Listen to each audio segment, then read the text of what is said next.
Good morning or good afternoon. Uh, my name is Kiro Lumibaw from Bitibited 2N GFDB. So this is my session plan.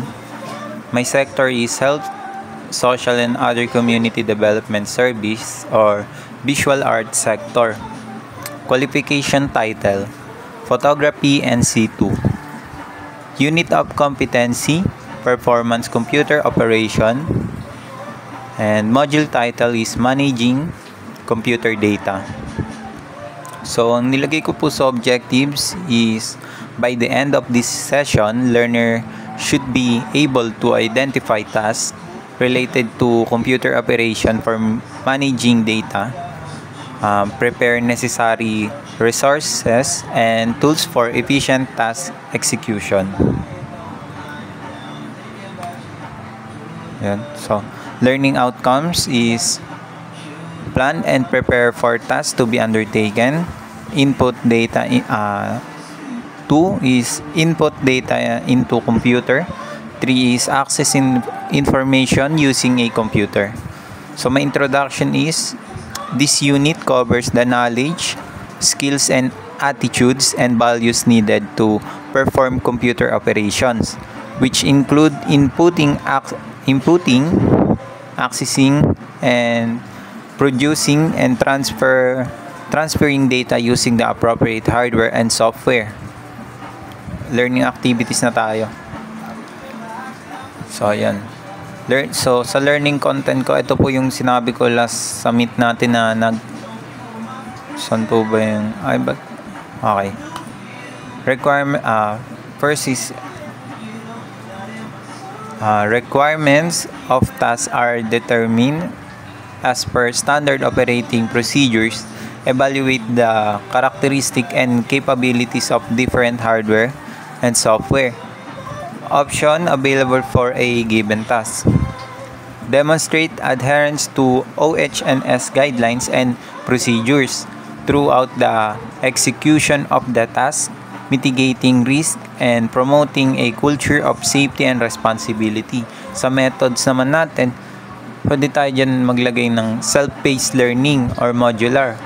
Pwede ring lecture with PowerPoint presentation and demonstration.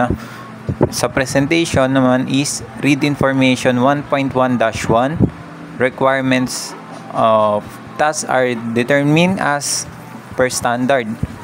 Next, viewing the PPT while listening the lecture.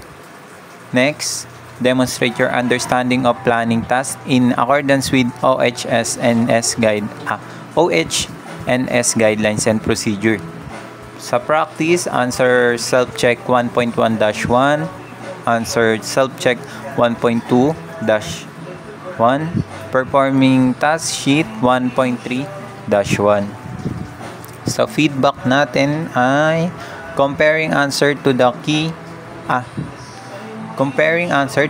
answer key 1.1-1, evaluate the answer to answer key 1.2-1 and evaluating performance using performance criteria checklist 1.3-1. Resources, module, PowerPoint slide 1.2-1 and 1.3-1, CBLM, task sheet, performance criteria, checklist, actual tools and equipment. Yan. Sa time, pwede dyan sa module natin, 130 minutes, 2 hours para sa natin, PPT, 3 hours naman sa demonstration.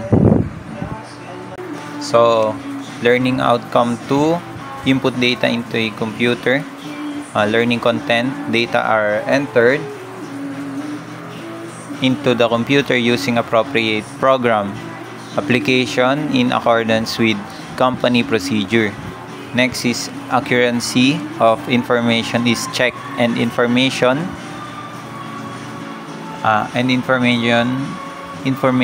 is saved in accordance with standard operating procedure. Next, explain the importance of storing inputted data according to requirements. Identify Identify different types of storage media used for inputted data. Next, understand the significance of working within ergonomic guidelines. Methods, modular or individualized learning, group discussion, and demonstration. No? Presentation, dito tayo sa presentation. Read information sheet 2.1-1 data are entered into the computer using appropriate program. No? Next, read information sheet 2.2-1. Accuracy of information is checked and information is saved in accordance with standard operating procedure. Next, discuss the advantage and disadvantage of different storage media and ergonomic practice, fostering critical thinking and collaborative learning. 2.3-1. Next, demonstrate how to store inputted data according to requirements using different storage media. Yan yung hard drives, sa cloud storage. Next, practice, answer self-check 2.1-1 and 2.2-1. Role-playing, pwede siya sa role-playing, no? Engage scenario where group act out proper ergonomic practice in different workplace settings. Pwede nga ito sa demonstration no? Last is performing task sheet 2.4-1. Ito, feedback, comparing answer to answer key 2.1-1 and 2.2-1. Accuracy and proficiency para sa ating group discussion 2.3-1.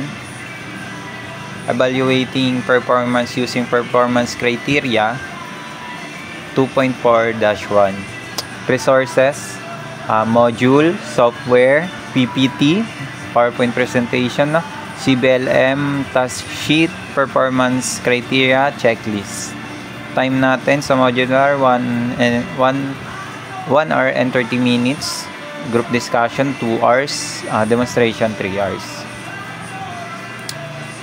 Next is learning outcome 3. Access information using computer.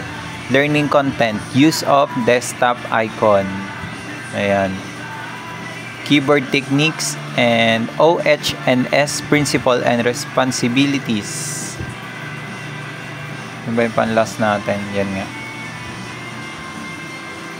Dito tayo, balik tayo. Methods, modular, self-paced instruction, and demonstration. Yan.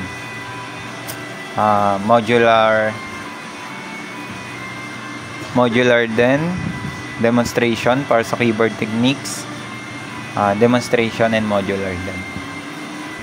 Presentation, read information sheet 3.1-1, use of desktop icon, or view video clips 3.1-1. Read information sheet 3.1-2 para sa ating keyboard techniques. View video clips 3.1-2 keyboard techniques. Read information sheet 3.1-3 OH&S principle and responsibilities. View video clips in 3.1-3 keyboard techniques carried out in line with OH&S requirement for safe keyboard techniques. Next, sa practice, answer self-check 3.1-1, performance task sheet 3.1-1, answer self-check 3.1-2, and performance task sheet 3.1-2. OHS, yan, answer self-check 3.1-3, performance task sheet 3.1-3. Ayun. Dito naman tayo sa feedback. Compare answer to answer key 3.1-1. Evaluate performance using performance criteria. Checklist 3.1-1. Compare sa keyboard techniques. Compare answer to answer key 3.1-2. Evaluate performance using performance criteria. Checklist 3.1-2. Compare answer to answer key 3.1-3. Evaluate performance using performance criteria. Checklist 3.1-3. Resources natin, module, CBLM, working area compose, set with installed network operating system. So same lang din dito sa keyboard technique, module, CBLM, working area computer set with installed network system, and same as sa ating last.